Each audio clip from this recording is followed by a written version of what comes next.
Looking for the best weather in the peninsula, a laid-back lifestyle, and a community with the newest downtown? Redwood City should be at the top of your list. I'm going to show you why Redwood City is awesome, what it's like to live here, and what the real estate market looks like. But first, it's worth mentioning that Redwood City's slogan, "Climate Best by Government Test," dates back to 1925 when the town was identified as having among the best weather in the world. And I don't think anyone around here can argue with that. Redwood City's location in the heart of the peninsula is super awesome. It's only 27 miles south of San Francisco, 24 miles north of San Jose. It's very close to Atherton and Woodside. Stanford campus is only 6 miles away, and it's just south of San Carlos. So if you work locally at any tech company, Redwood City is for sure going to be an option at the top of your list.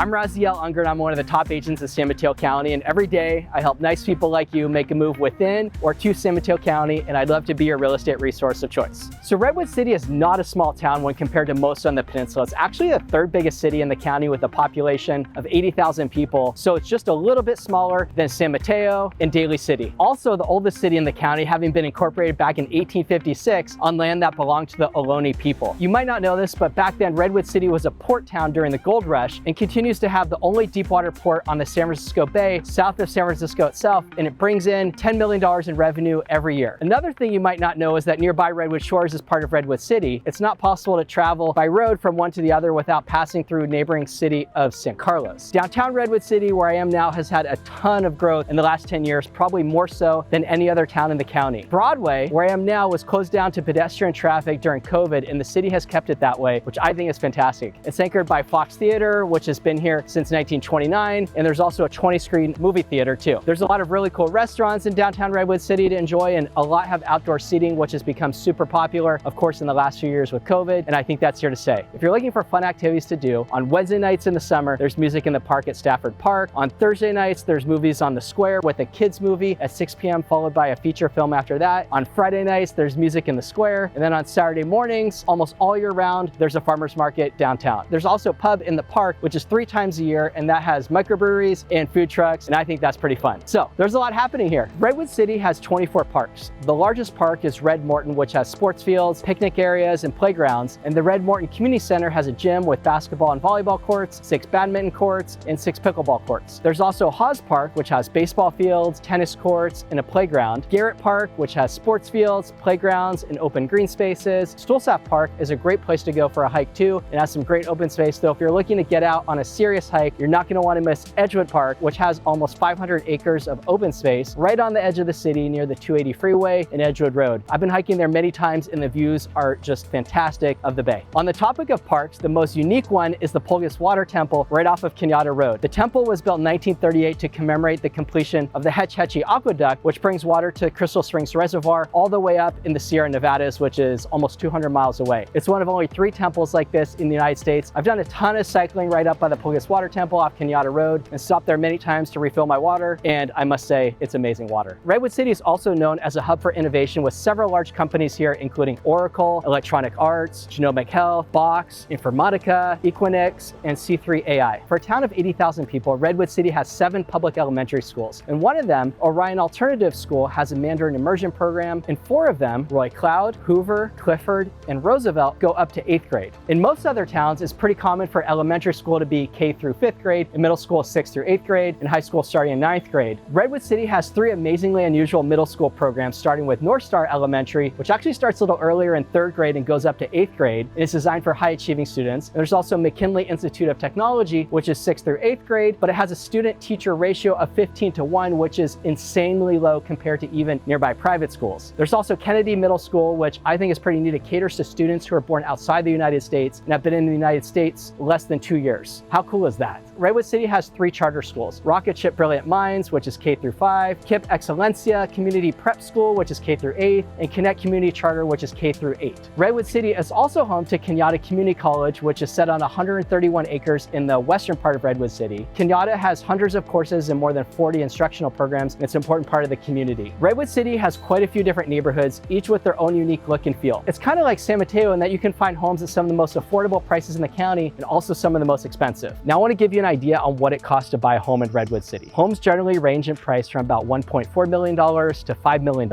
And last year, the average sales price was $2.2 million, and the median was just a tad lower at $2.1 million. And with over 13,000 homes, this data is pretty consistent. A 2-bedroom home will generally start around $900,000 and go up to the mid $1 million range. A 3-bedroom home will have a huge range of about $1 million to over $4 million. A 4-bedroom home will start in the mid $1 million range, which is on the lower side, and then go up to almost $5 million. And a 5-bedroom home will kind of start a little bit higher in the higher $1 million range and also go on up to over $5 million. So as you can see, what you buy and where you buy it within Redwood City will impact price in a massive way. Redwood City has a total of 8 neighborhoods, and each neighborhood is a little bit different. First of all, you'll want to decide, do you want to be in a flatter area or do you want to live up in the hills? 6 neighborhoods are in areas that are totally flat and 2 are up in the hills. The 2 most expensive neighborhoods are going to be Edgewood Park and Emerald Hills. Edgewood Park is the oldest neighborhood in Redwood City, and that's where I am now. It only has several hundred homes, and they all have tons of character, pretty large lot sizes, and gorgeous tree-lined streets with a lot of kind of statelier looking homes and even trees, you could say. Most homes here are going to sell for $3 to $4 million, and the neighborhood is just north of Woodside Road, east of Alameda, and just south of Eaton and San Carlos. Emerald Hills is west of Alameda, south of Edgewood Road, and has some of the biggest homes in Redwood City with killer views of the bay, and average prices there are around $3 million.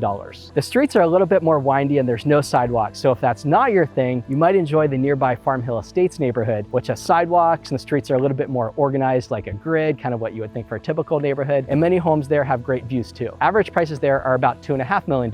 It's just south of Emerald Hills and Jefferson Boulevard and north of Farm Hill Boulevard. Next we have Clifford Heights, also known as Palomar Park, which is a tiny little super sought after neighborhood west of Alameda in the northern part of Redwood City. It only has 241 homes and has an average sales price of $3.5 million. And many of the homes there have super large lots and are over 4,000 square feet. Some other neighborhoods worth mentioning would be Central Park and Woodside Plaza, which together have over 3,300 homes and an average sales price of about $2 million. The neighborhoods Palm Park, Woodside Plaza, and Central Park area are bordered by El Camino Real to the east, Alameda to the west, Woodside Road to the south, and Roosevelt to the north. There's also the Dunbar neighborhood with a couple thousand homes, and average prices there are a little under $1.4 million at $1,370,000. And this area includes Fair Oaks, Friendly Acres, Dumbarton Park, and Redwood Village, and the area is especially affordable when compared to condo pricing nearby. Horgan Ranch is the Redwood City neighborhood closest to Atherton with an average price of $2,380,000. You'll see some smaller 2-bedroom homes at the lower price points, some custom homes that sell in the $3 million and up range. In the Lenolt neighborhood, which has the A, B, and C streets, it's Redwood City's most affordable neighborhood with average prices at $1.5 million, and it's also close to downtown. For more about neighboring cities in San Mateo County, check out my videos on Burlingame, San Mateo, San Carlos, Belmont, Foster City, Redwood Shores, and more. If you're thinking about selling a house or you're looking to buy a home anywhere in San Mateo County, my team and I want to be your real estate resource of choice. Send me a text, shoot me an email, my contact info is below, and I'll see you on the next video.